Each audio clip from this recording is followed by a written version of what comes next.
Yeah, I'd say it's decently accurate. Yeah.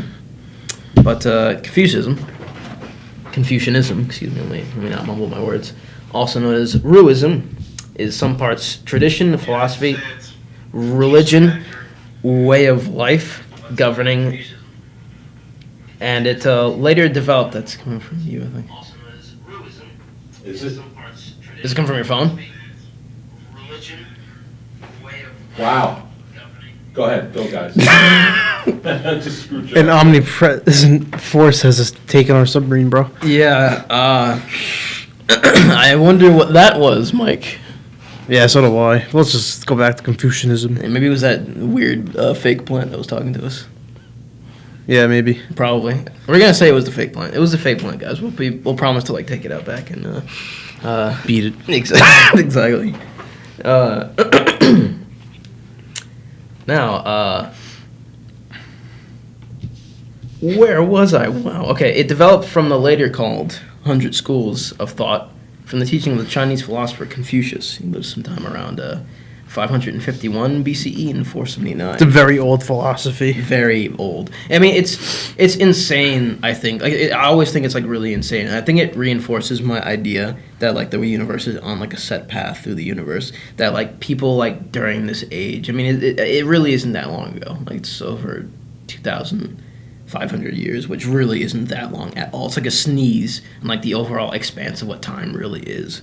But it just blows my mind that people were thinking about this during that age when they didn't even have penicillin, Yeah, don't give them enough credit. Yeah, we really don't. But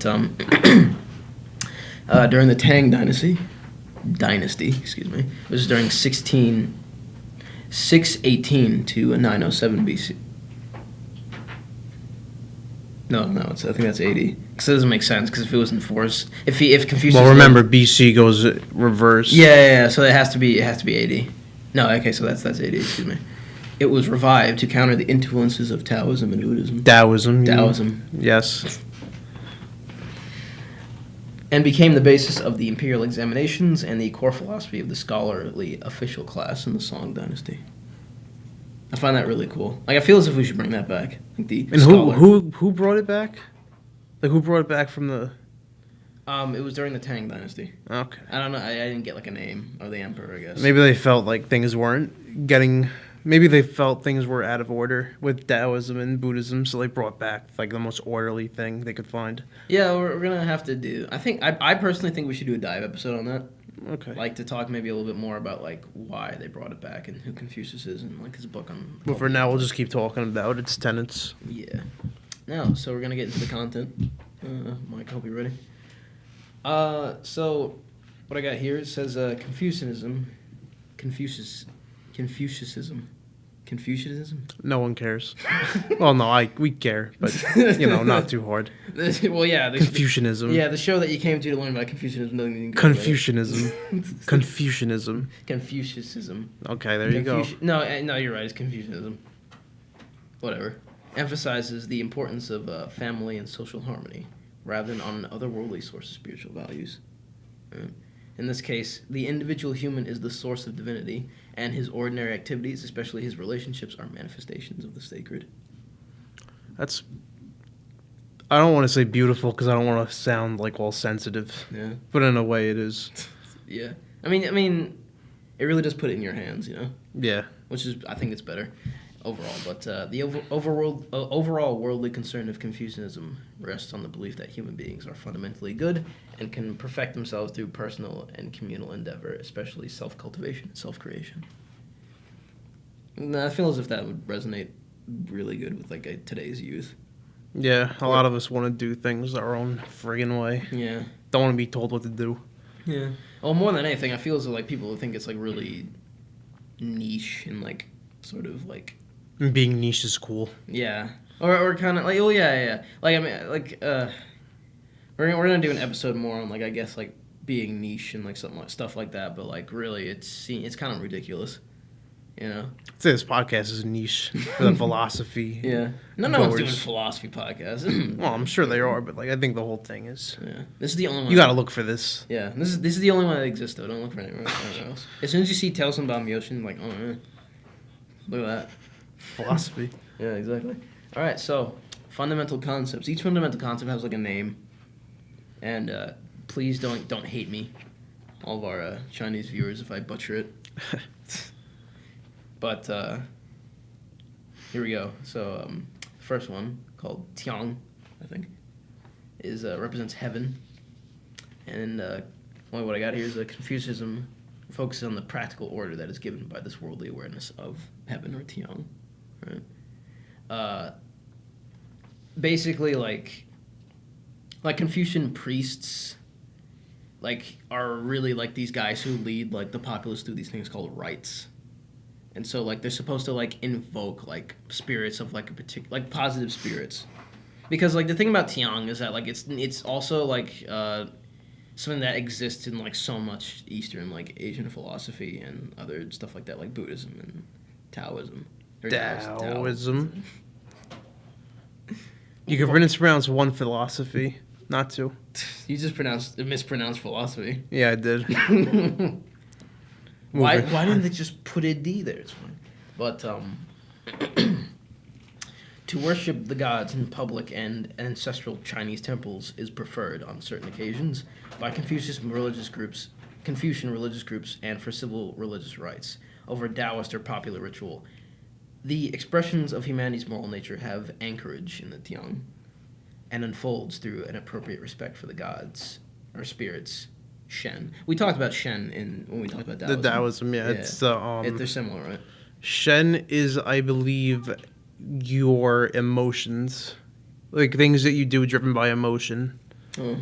Why do you think they like use the word Shen for like the gods and the spirits? Then you think like do you think that like they were saying that, you know, I think it's because both gods are something a man can't control, and emotions could be the exact same. Yeah, I was gonna say. So I have a feeling it's like there's things that are a little bit out of your control. I always found that to be because even like if you feel mad, you could like deal with your anger, but you're not controlling whether you feel angry about something, really. Things like that. Yeah. I've always found like that fascinating because like I always believed it was like more appropriate to have like a heavens and like hell that was more directly influenced by how like mankind feels, or like the overall collective consciousness of man. Like I feel as if that makes more sense because it's just like it puts more of the control, into like what you do, which I don't know. It makes more sense to me because it's just like you should strive to promote social order so you can invoke the good spirits, so to speak. Yeah. And like it shows because I mean you can make the claim that a good spirit is just, you know, you feeling happy that you're getting up in the morning, or a good spirit is just like, you know, the smile on your child's face, you know, or a good spirit is just people generally not going poor or hungry or whatever, you know. So and I guess what the Confucian priests would do is that they would pay homage to like, you know, ancestors and, you know, burn things like incense and like fireworks or whatever to ward the bad spirits and bring in the good ones. Yeah, scare them away. Exactly. Spook them. Like Halloween's coming up. Yeah. That you were intentionally supposed to dress scary to scare those devils off. Is that really what it's for? Yeah. Oh, yeah. It's technically a pagan holiday, so yeah, it's got some religious things going. Mm-hmm. Spook your bad feelings away, your depression. Imagine if you can just scare your depression away. You probably could, just by scaring yourself enough to be like, oh man, I don't have time to be depressed because I'm going to die if I don't get, you know, stuff like that. Yeah, we talked a little bit more about that on our existentialist episode. Yeah. Watch that, please. Freaking Evil Knievel stuff. Yeah. All right. Moving on. Yeah. So next concept, Mike. This is Zhen. All right. This is the Confucian virtue denoting the good feeling of virtuous human experiences when being altruistic. All right. So it's exemplified by normal adults' protective feelings for children, and it's considered an outward expression of Confucian ideals. So, like, another thing is, like, Confucian ideals, like all these concepts I'm talking about, they all work in tandem. And, like, the sources I took this from, like, made sure to express that, if you pay homage to, like, the other concepts, you also, like, will feel things like Zhen, which is, like, that feeling that you get from, obviously, doing something if you do it right, you feel good about it. Exactly. A benevolent man helps others to take their stand insofar as he himself wishes to take his stand. and gets others there in so far as he himself wishes to get there. The ability to take as analogy. Wait, hold on. What? The ability to take as analogy what is clear at hand can be called the method of benevolence. Oh, sorry. That is I forgot to put quotations. That is a quote from the Analects, which is the Knock 10 points off that essay. That is a quote by Confucius from his magnum opus, the Analects. I'm just gonna say it again since that was probably like gobbledygook to anybody who's listening. But the ability to take as analogy what is near at hand can be called the method of benevolence. What do you think that means, Mike? As an analogy, Yeah. I think it means like you could act how texts are supposed to tell you. Because an analogy is It's like a saying. Yeah, it's a saying. Yeah. Something cute to say. It's like a word of wisdom. If you can understand it, then you're benevolent. If you can understand it and actually go through with what it says. Yeah. Like, the early bird catches the worm. You wake up early, you catch the worm. You're benevolent for doing so. Oh yeah, like saying like I think I get it. It's like saying like applying saying to like action. Yeah. Makes he's basically saying like applying and like saying to action creates benevolence, Yeah. which is good. I mean, obviously you should. Do what you say. Yeah. That's interesting because that also ties into like what the existentialists were thinking with authenticity. Yeah, that's what I was thinking too. Yeah. You see, it's all that's why I think it's absolutely nuts. A lot of ideas are like similar. Yeah, like they're all similar. Like, I mean, this was like BCE. Yeah, like no one. Existentialism didn't exist, right? No, well, it's obvious. Not how we call it. Yeah, but it's obvious that these guys were like thinking somewhat existentially. They were like the whole Trying to make use of their existence. yeah, the whole idea of like sorry, I was thinking of like I saw this one like meme where it was like the first creature to ever become sentient. It's like a picture of Filthy Frank, just like with a blank face, and he just goes, Oh my god.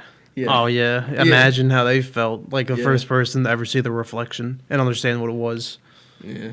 Imagine how many like dead bodies are surrounding like the freaking pool where he found it, and it's just like, Why? well, because like I mean, like imagine if you like found out that you were a person. Like, imagine how many people had to have like died immediately after they figured that out because their brain couldn't handle it. I don't think that happened. Maybe. I think they took it to heart better. Maybe morality came a little bit higher. It's like, oh, if I could see this, other people see that in themselves. Probably 2 + 2 = 4. We talk about cavemen a lot. Cavemen are so interesting. Yeah. Because like I mean, to be a caveman is like to have found like the first philosophy ever. In a sense. Anyway, moving on. Pick berry. Yeah. Kill mammoth, eat berry. No, you gotta pick berry, then kill mammoth. I don't care which one you have to do. Just extending onto Confucianism. It's Confucianism. Confucianism. Sorry. We're gonna talk about yi now. Like Yi. yi, literally meaning justice, righteousness, and meaning. I don't know if it's in that order, but yeah. I'm sure it doesn't matter. It's an important concept. Confucianism involves a moral disposition to do good, and also the intuition and sensibility to do so competently. So again, like the saying, if the master's mat was tilted, he would not sit. Something like that. Everything's got to be perfect. Yeah, it's like I think it's like that outward emotion that you get when things are like, well, Things should be in Yeah. order. Things Yeah. should be in order because it's the right thing. It's correct. yeah, but not only that, but like also, Why waste time being correct? Is what they're thinking. Yeah, but Being also to incorrect. to make sure to do good for the sake that good is good, and for no other sake, Now, yi represents the moral acumen that goes beyond simple rule following, right? And involves a balanced understanding of a situation and the creative insights necessary to apply virtues with no loss of sight of the total good. It's kind of like a black and white way of looking at things. I'd say. Yeah. There's no gray area. Everything's objectively right or wrong. Yeah. What do you think that could be like a problem besides the That's a obvious big reasons? problem because like sometimes you have to do bad to do more good. Sometimes you gotta do good to, a good thing can lead to a bad thing. A bad thing leads to a good thing. Mm. If you don't think of that connection, everything's just gonna be black and white. Maybe that's why the and you'll lose your mind because like you just try to deem what's right and wrong, and then without that gray area, you can't really like say it didn't be 100% correct. Yeah. The Taoists, I feel, have kind of like found the middle ground between Buddhism. Yeah, that's why the yin yang is blending into each other, and that's why there's a white speck and a black speck. They've mastered that, and that's like one of their criticisms, if I could speak for 2 seconds, of Confucianism, because they don't let these things blend.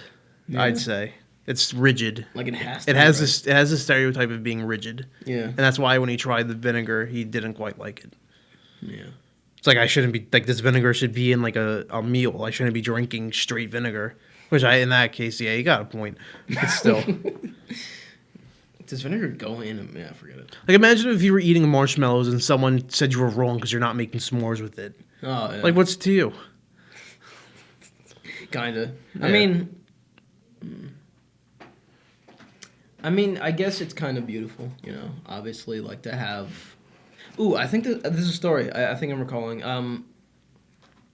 I think this was like more of a Japanese. It wasn't like a myth, but it was like a little, you know, like a little.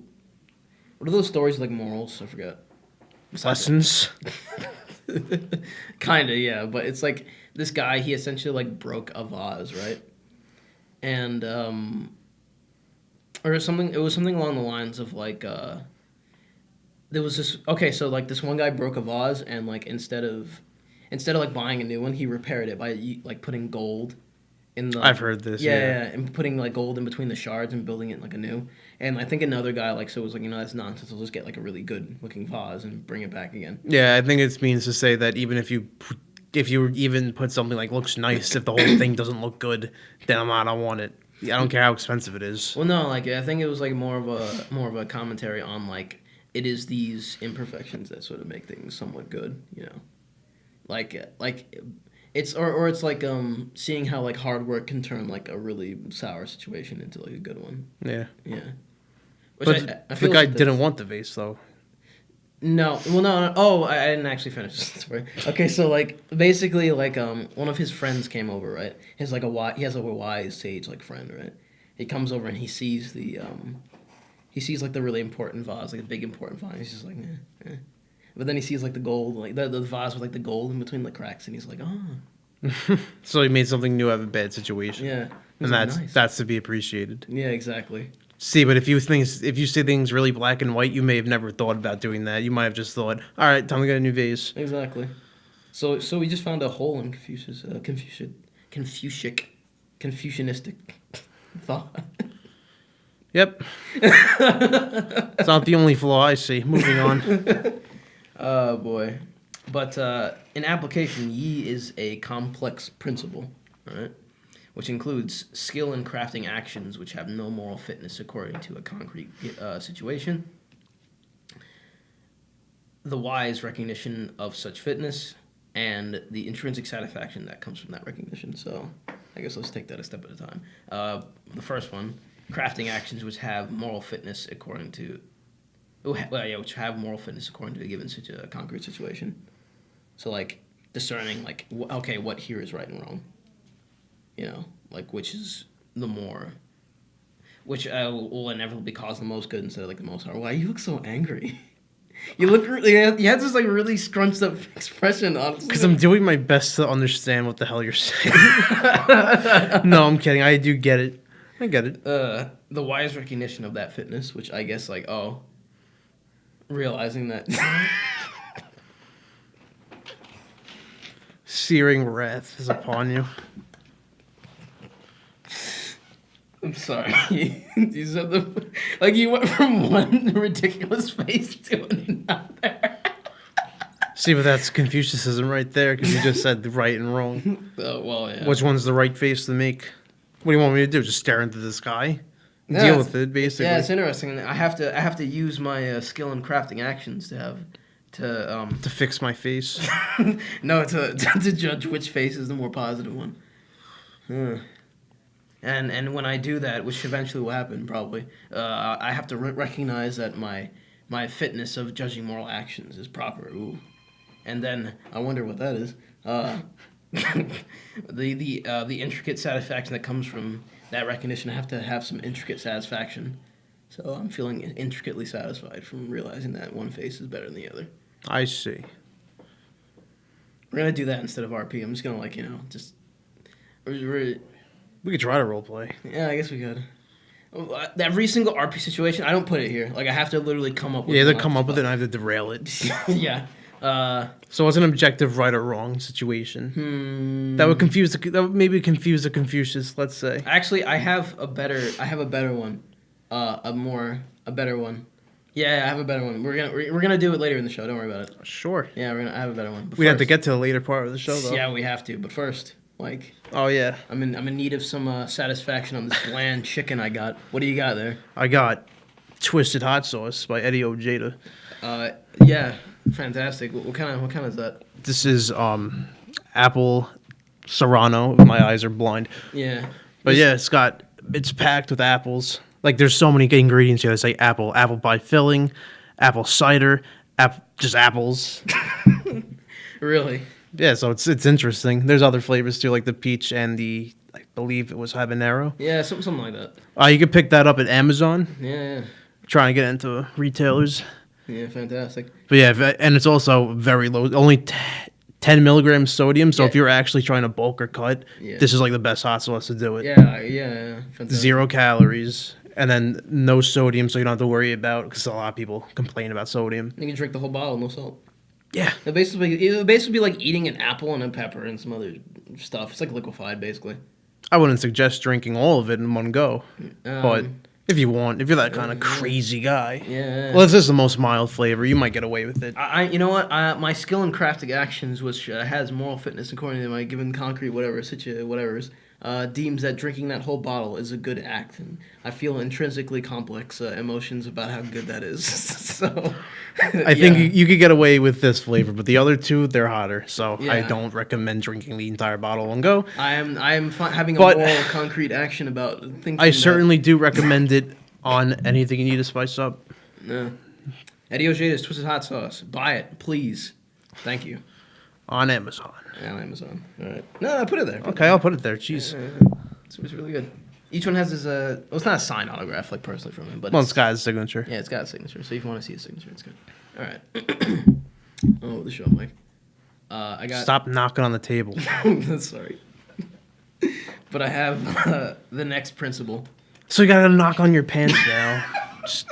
I gotta knock on something. Come on. I gotta fidget. I don't even know the word. It's Oh, like when you fidget? No, wait. Like it's when you need something in your hands. Fidgeting. No. Just fidget with your pen and talk. Okay, fine. So Pen fidgeter. Just don't do it too close to the mic. Going on. At least it doesn't have like the thing. But anyway. Oh, God. So Lee, literally Lee, it's the principle of gain, benefit, order, propriety. I meant to put the definition for propriety there because I have no idea what it is. Pretty sure propriety means like wealth. I think That's so. prosperity. No, I think propriety still means like Having endeavors. wealth. Yeah, something like that. Like wealthy endeavors, something like that. But it's a concrete guide to human action. Two basic meanings to Lee. Concrete gain to human relationships or rules of proper action that genuinely embody Zhen. And the general principle of social order, or the general ordering of life. Confucius recognized that you need a well-ordered society for Zhen to be expressed. So if you remember... So that's where the rigidness come from. Yeah. It has to be well ordered. Exactly. So if society's not ordered, then people can't be happy. So Confucius is probably like rolling in his grave right now, listening to this podcast. No, we're paying... I think we're paying old Confucius a good justice. I first heard about Confucius on, you know what a sip is? Like the iced tea? When you sip... Oh. No, like the sips with 2 S's. There's a Confucius quote on the side, and I'm like, oh, I know who he is now. Why? Why, what? Why is there Confucius quote in like iced tea? I don't know. Well, it was green tea. That's Chinese, is it not? Oh, well, yeah, There we go. fair enough. All right, so there are 2 senses which detail the elements of Li. The first details the concrete guide to... Yeah, I already said this. I didn't even put them on here, like the 2 senses, because, I mean, there's already so much to, like, all Yeah, this. this is a big, again, this is a philosophy that started in the BC and then was brought back. Yeah. That's a lot. Yeah, there's actually ones that aren't, like, that I didn't put on here. that are from like the neo part of it. I honestly, like, as always, the show is to inform and entertain. We recommend that you read. More into it. Yeah, but I mean, if you just want to listen to this, it's fun. Go back if you want to. Buy some hot sauce while you're at it. Yeah, please. Now. Yeah, right now. I'm going to actually. I'm going to buy the peach one. Really? Yeah, I really want That's it. the hottest one, right? It is the hottest one, which is funny because you would think that since it's peach, such a innocent thing, it wouldn't be so spicy. But here you go. I want to see what that's like. Yeah. This probably has like a nice aftertaste. But anyway, on to the next one. Definitely look up more on Lee because they're actually like really interesting. But next one is Shao. It is the virtue of respect for one's parents, elders, and ancestors. So Confucius, he dictates that your parents are revered because they are the source of your life and have sacrificed much for you. Now, Ideally. yeah, I was gonna say that ideally.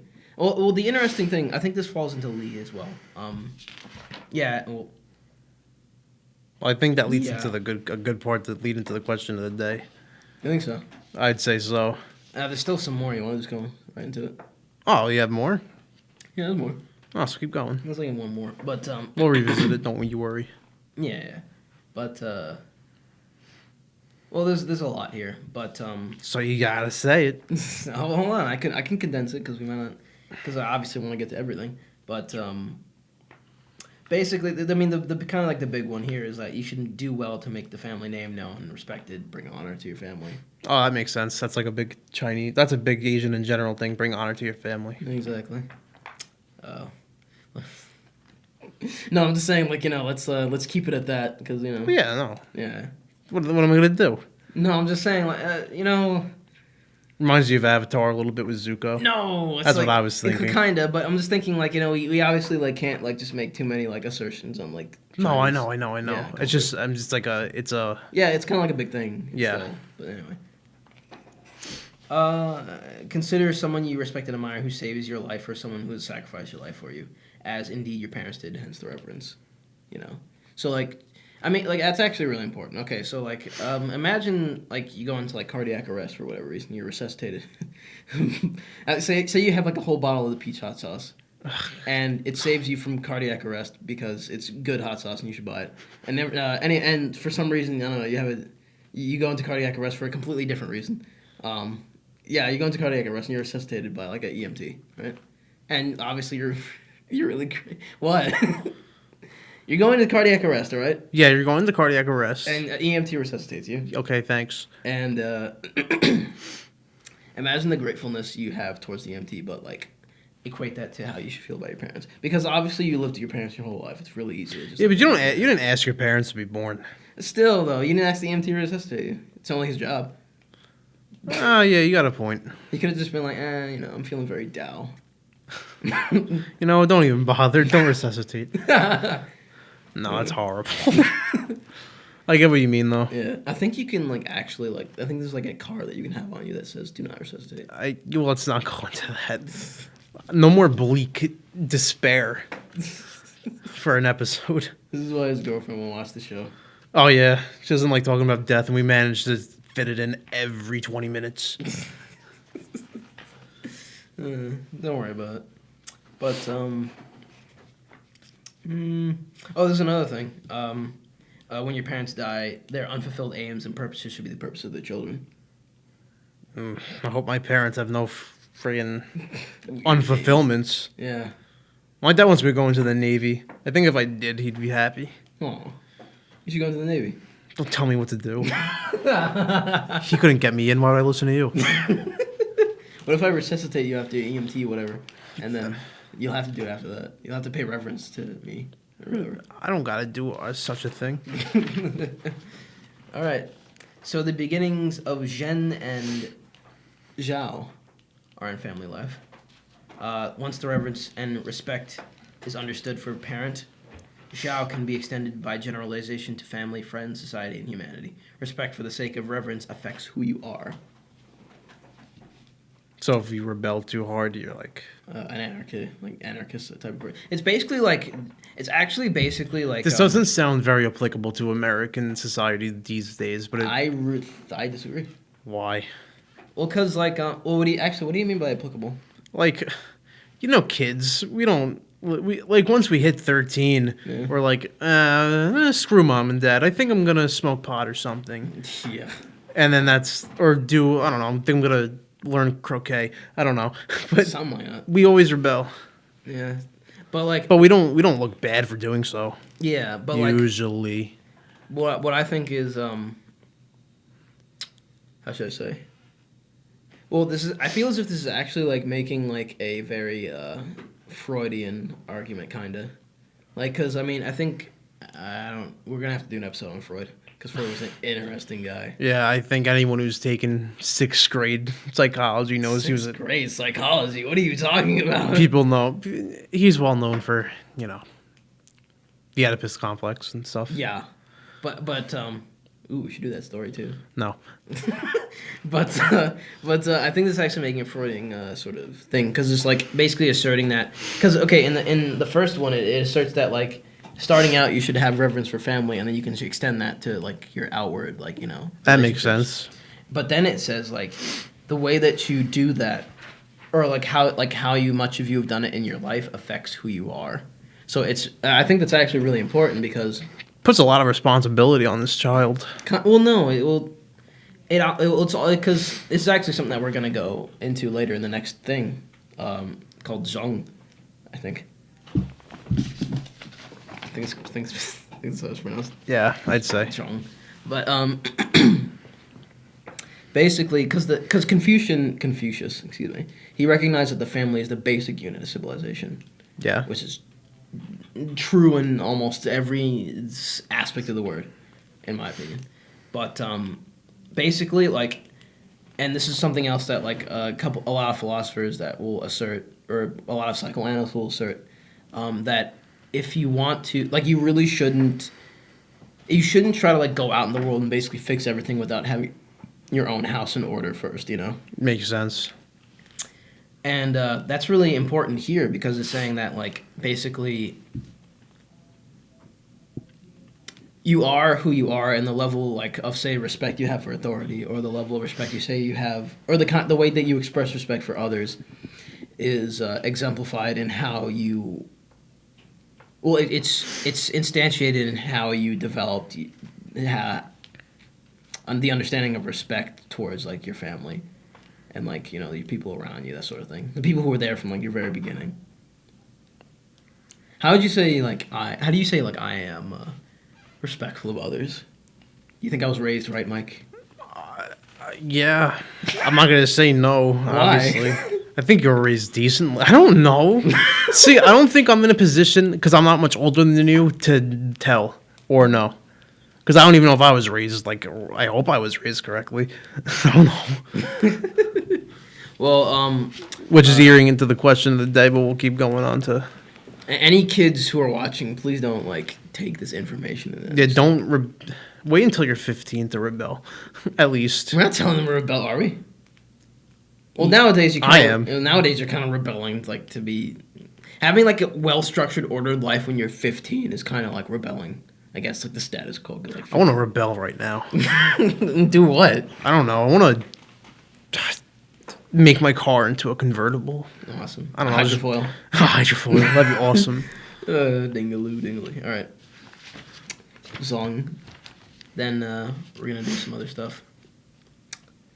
Loyalty to... I'm not going to go into all of this, but it's loyalty... Well, there's a quote here, but... No one would even know if you're skipping on things. You just didn't say, I'm not going to go into all of this. Loyalty to one's superiors. Confucius didn't think that might makes right, but rather that a superior should be obeyed because of his moral rectitude. So a superior should be... No matter what.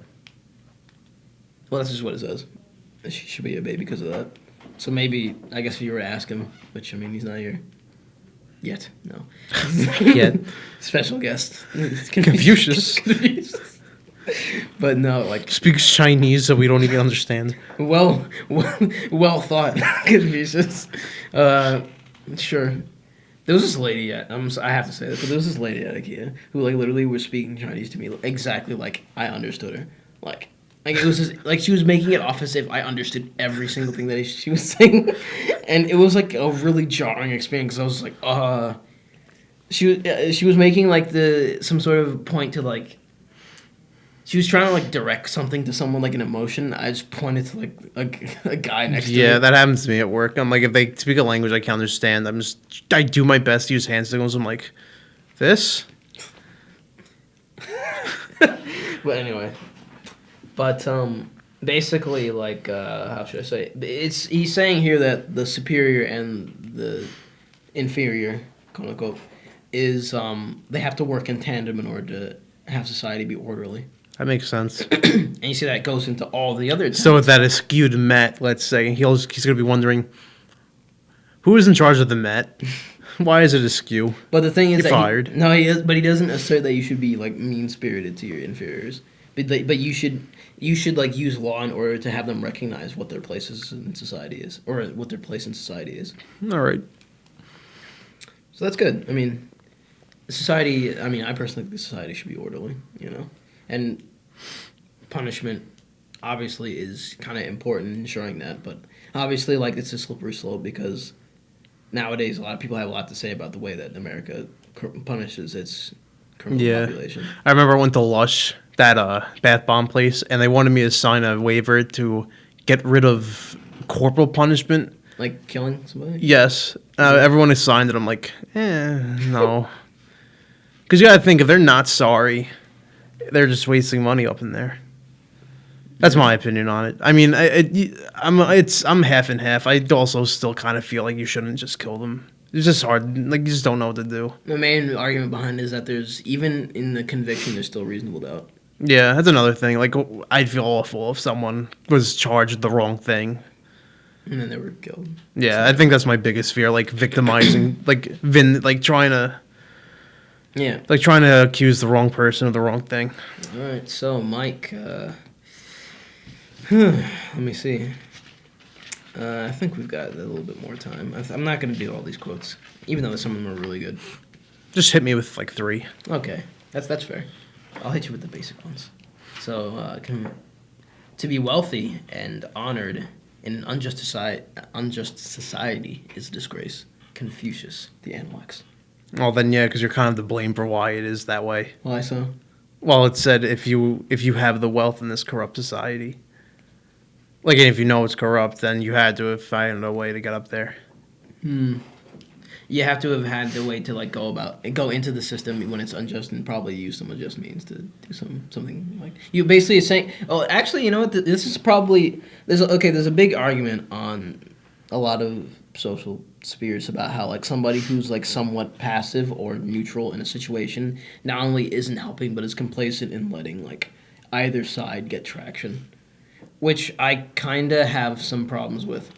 Because, I mean, the devil's in the details, obviously, but, like, it's basically saying how, like, if you're obviously in a position of power and you're complacent if you just, like, don't do anything about it. Yeah, if you have the means to do so and you could tell something's wrong, you should try to fix it.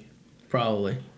Now, that's another episode. We just basically came up with, like, topics for, like, 4 different episodes in this one. This is awesome. This is great. Let's just keep going with the quotes for now, though. Yeah. The noble-minded are calm and steady. Little people are forever fussing and fretting. Confucius. Analects of Confucius. So, I mean, you know, like, you know how the Smurfs are always, like, angry at the large guy. I'm kidding. Gargamel? Yeah. It's always fussing. He's just trying to eat him. Yeah, which is horrible. Yeah. But what's it trying to convey? The noble-minded are still calm and steady. Little people are forever fussing and fretting. I mean, it's basically saying, like, you're wise if you... It goes back into, like, I think... If you could keep your cool if, like, you're calmer than in most scenarios, you're, like, higher. I think this was my answer to, like, the question of the day for the Taoist episode. Taoist episode. When, I think the question was, how can you tell when somebody's enlightened? Yeah. And then I said, like, when they basically have an answer, an answer to basically like everything within reason. Like, so obviously they can't, like, obviously if you desperately need open heart surgery, you're probably not going to find the answer for that by yourself, but yeah, it's in most social situations and whatnot. All right, so last quote, Mike. All right. Actually, let me see, because Okay, this one is important to like some of our friends who like I'm not gonna name, who they know who they are. Don't grieve when people fail to recognize your ability. Grieve for your lack of ability instead. Oh, that's horrible. That makes me feel bad just reading it because I feel like I relate to that. Yeah. Like, I mean, no. Listen, if you're within the ages of, unless you're like one of those Instagram people, I guess who like literally just like get rich from like, and like. Yeah. Unless you like have your life already like basically like heavily in order when you're like 18, like you should definitely heed this quote because listen, like this is a problem that I had. Like no, you're not too special to like get a job. Like everybody thinks that. I mean when you're so like far up into your your hindquarters, that's what you'll think. Your hindquarters. Yeah. Not saying the actual words, might get canceled. But but It makes sense though. Like you're not too special to do something that might seem underneath you, and it's not underneath you. I felt that way too when I was trying to get a job because I'm like, why is no one hiring me? And I realized like, oh yeah, I'm showing up to interviews in jeans and sneakers.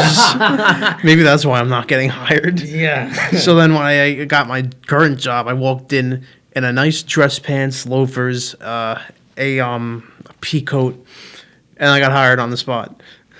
That's what you gotta do. They're also desperate for people, but still. Yeah. We weren't desperate. They just opened, so we're like, yeah, we need some people. We'll just pick Mike over here. He looks good. Yeah. Okay, I gotta have this guy on the show one day, but this man I know whose name is Dura. He has a really incredible story about this guy who went off to the mountains to practice alchemy. So I mean, he hasn't seen him since. What? Yeah. Oh my God!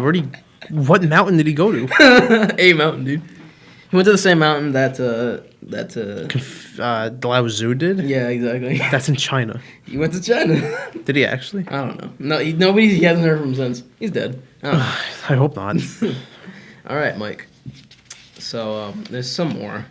I actually kind of want to do this other one because it's actually important. It's almost as important as like the one I just did before. Which again, like if you weren't paying attention to what I did and you're paying attention now, please rewind and listen to that one, because seriously, it's important. Like the purpose, like one of these days we're gonna do an episode where we just talk about like what we're actually doing here. But like I'll say right now that I want to help people like who really need help. And trust me, if you feel as if you're 18, you feel as if you're too important to just do like a, like a job. You work in a deli, all right? Yeah, I do. Like, let's say you just need to work in a deli or whatever, and it's like You gotta do what you gotta do to get money. Exactly. At this point. you gotta do the. You need slog. money. You gotta pay for grind. things. Yeah, you gotta be on the grind. 100 emoji, a flame, and okay sign. All right, what's the next one? All right, so reciprocity and the golden rule. Zhigong, I think that's his name, is asked of the master, is there one word that one can act upon throughout the course of one's life?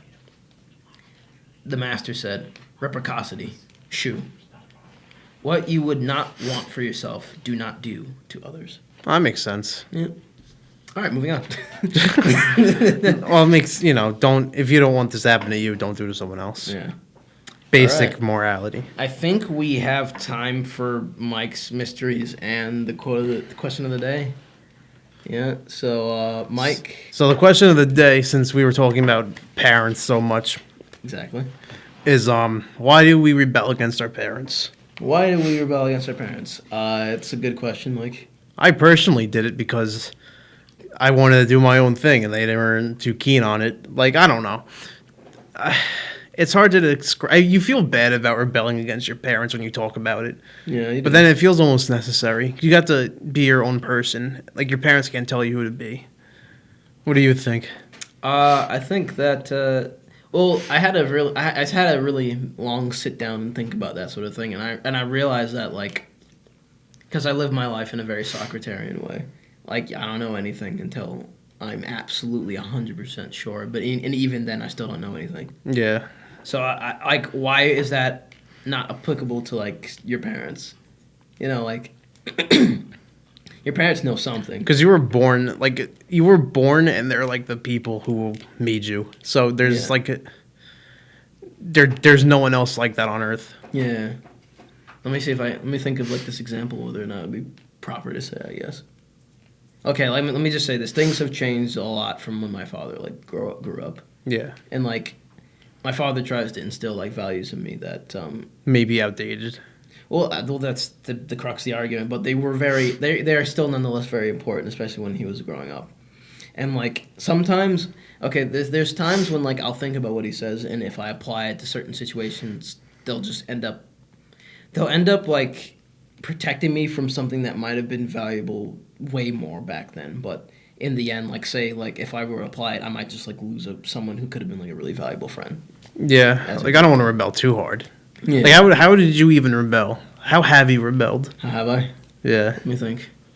I, for one, stopped telling my parents where I'm going by the time I turned like 16, which is pretty bad, but I let them know I'm gone. I just don't like sharing where I'm going. I'm not going to go into specificities. I don't go into specifics. Yeah. Which means like, what do you mean you have a show on the internet? It's like, oh yeah, oh.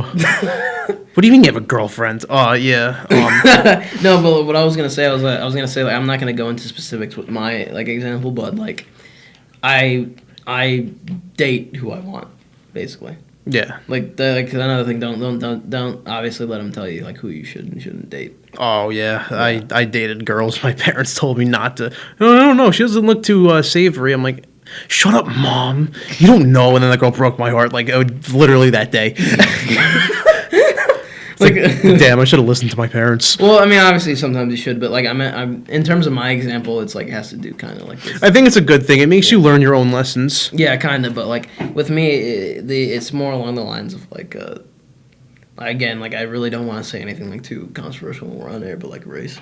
Oh yeah. Yeah. Okay, moving to Mike's mysteries. All right, so Mike's mysteries. All right. Let's get my tinfoil hat on. Hold on. You gotta explain to whoever's just now, literally right now. Oh yeah, I talk about a mysterious thing that circumstance or object. Yeah. Doesn't have a whole lot to do with the lore of the show, but It's like a grimoire. Go on. you know, it's something to think about. A lot about philosophy is the mystery. So anyway, are you familiar with the Dead Sea Scrolls? No, sounds cool though. You're not at all. It sounds cool. They're They're not. It's not like mostly about them, but they're scrolls that were found in like caverns around Quran, I think it's pronounced, What? in caves.